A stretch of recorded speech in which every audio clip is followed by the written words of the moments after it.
안녕하세요, 여러분. 오늘은 많은 분들이 궁금해하시는 주제를 가지고 왔습니다.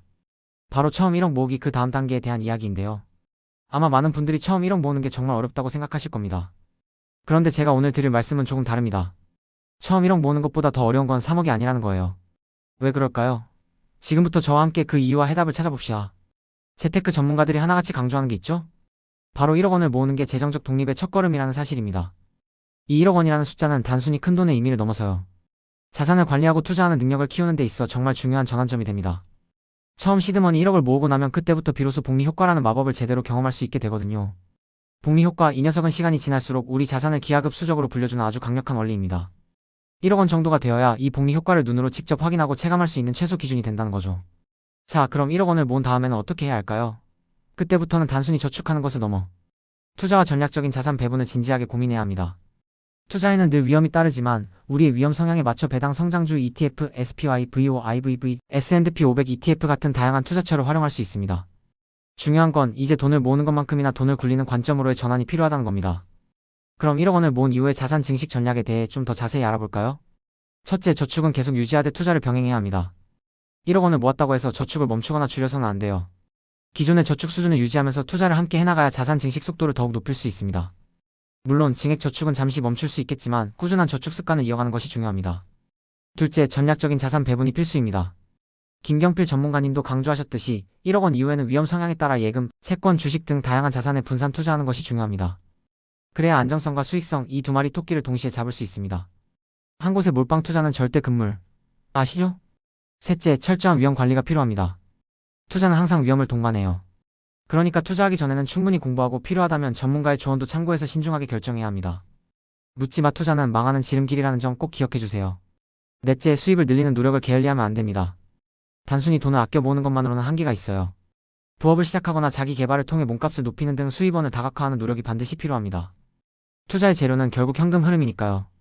다섯째, 마인드셋의 변화가 중요합니다. 1억 원을 모으고 나면 이제 돈을 굴리는 관점으로 시야를 넓혀야 합니다. 돈에 대한 올바른 가치관을 확립하고 돈이 나를 위해 일하게 만드는 방법을 배워야 한다는 거죠. 이게 바로 처음 1억보다 3억이 어렵지 않은 이유의 핵심적인 첫걸음이기도 합니다. 자산 증식을 가속화하는 요인들도 함께 살펴볼까요? 먼저 시간의 힘을 믿으세요. 복리 효과는 시간이 지날수록 그 위력이 더욱 강력해집니다. 그러니 장기적인 관점에서 꾸준히 투자하는 것이 무엇보다 중요합니다. 조급해하지 말고 묵묵히 나아가는 자가 결국 승리합니다. 다음은 규모의 경제입니다. 자산 규모가 커질수록 투자 효율성도 함께 높아집니다. 더 많은 투자 기회를 포착할 수 있게 되고 선택의 폭도 넓어지죠. 예를 들어 10만 원으로는 할 수 없는 투자를 1억 원으로는 할 수 있게 되는 것과 같습니다. 그리고 경험은 우리의 가장 소중한 자산입니다. 투자 과정에서 발생하는 작은 손실들을 통해 배우고 그 경험을 바탕으로 투자 전략을 계속해서 개선해 나가야 합니다. 실패는 성공의 어머니라는 말이 투자에서도 똑같이 적용되는 거죠. 하지만 조심해야 할 점들도 있습니다. 1억 원은 결코 끝이 아닙니다. 자산 증식의 시작일 뿐이라는 사실을 명심하세요. 꾸준한 노력과 관리가 없다면 모아놓은 돈도 쉽게 사라질 수 있습니다. 또한 안정적인 현금 흐름을 확보하는 것이 중요합니다. 투자 외에도 매달 고정적으로 들어오는 수입이 있어야 투자를 안정적으로 이어갈 수 있고 혹시 모를 위기에도 대비할 수 있습니다. 그리고 가장 중요한 것 중 하나, 유혹에 빠지지 않기입니다. 1억 원을 모았다고 해서 과소비에 빠지거나 무리한 투자 즉 한방을 노리는 투기에 나서면 안 됩니다.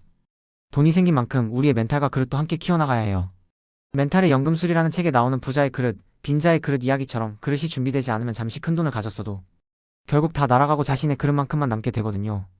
처음엔 몇십만 원 빠져도 머리가 띵했지만 어느 순간 몇천만 원 왔다 갔다 해도 무덤덤해지고 결국엔 수억 단위 변동에도 평정심을 유지하는 그 단단한 갓바를 키워야 합니다. 만약 내 집 마련을 꿈꾸고 있다면 1억 원을 모은 후에 구체적인 계획을 세워보는 것도 좋습니다. 주택 구매 자금 계획을 미리 시뮬레이션 해보면서 현실적인 목표를 세우는 거죠.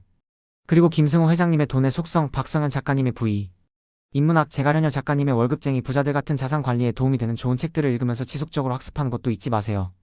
결국 처음 1억보다 3억이 어렵지 않은 이유는 무엇일까요? 바로 시간과 경험 그리고 시스템이 있기 때문입니다. 처음 1억을 모으는 과정에서 우리는 수많은 시행착오를 겪고 돈을 모으는 루틴을 만들고 멘탈의 갓바를 키웁니다. 이 과정 자체가 이미 강력한 자산이 되는 거죠. 이때 얻은 투자 지식과 경험, 돈을 대하는 마인드셋, 그리고 시간의 복리 효과가 시너지를 내면서 3억, 5억, 10억으로 가는 길을 훨씬 수월하게 만들어줍니다. 워렌 버핏도 이런 말을 했죠. 잠자는 동안에도 돈이 들어오는 방법을 찾지 못한다면 당신은 죽을 때까지 일해야 할 것이다. 이처럼 돈이 돈을 버는 시스템을 구축하는 것, 그것이 바로 1억 원을 모은 다음 우리가 해야 할 가장 중요한 일입니다.